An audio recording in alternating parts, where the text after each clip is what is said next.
Food security means access to sufficient food to lead a healthy and productive life, at all times, by all people. The food security situation today is relatively bleak in that almost 800 million people in the developing world don't have enough food to eat on a daily basis.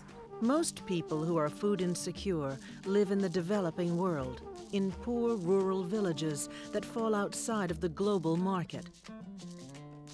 Often they do not have the money to purchase food from outside sources, yet they also lack the skills and resources to grow their own food.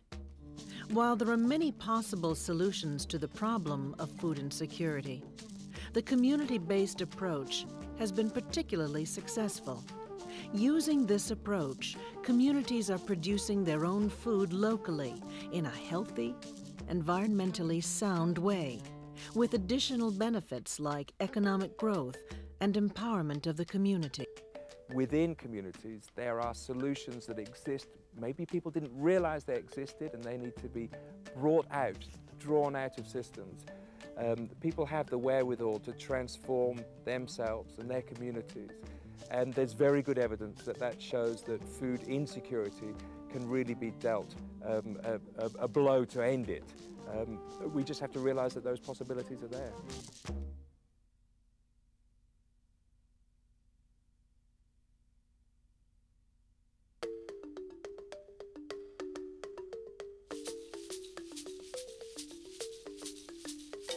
In rural South Africa, in the northern province of Limpopo, children were dying from hunger and malnutrition.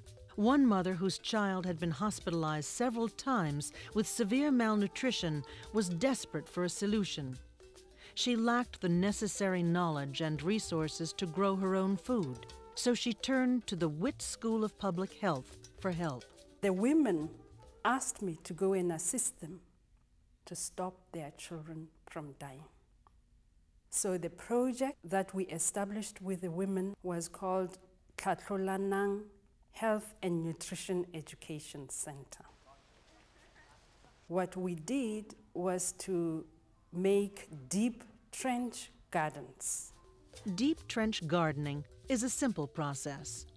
A 4 by 8 foot trench is dug to a depth of a few feet, then filled with fertile soil. When the project began, 10 women in the village came together to learn the technique. Armed with knowledge, they were able to produce enough food to drastically improve the health of their children. Only 4 door-sized trench gardens, prepared a month apart each, would be able to provide fresh vegetables the whole year through. The women would work in groups and would rotate together from one house to the next. You work on a Monday in one home and you dig a 2 spade length by 1 spade length type of trench garden, and then you go to the well to fetch water together. By the time the week ends, the seedlings are appearing on the garden of the one woman. The women also learned other creative strategies to garden organically, using very little outside resources. We used nothing that we actually bought from the market, like manure, like pesticides. The women used the natural resources that they had. The success of the initial village became known in the province, and the women helped to establish similar groups in 43 other villages. I don't know how to explain the whole impact that this has had.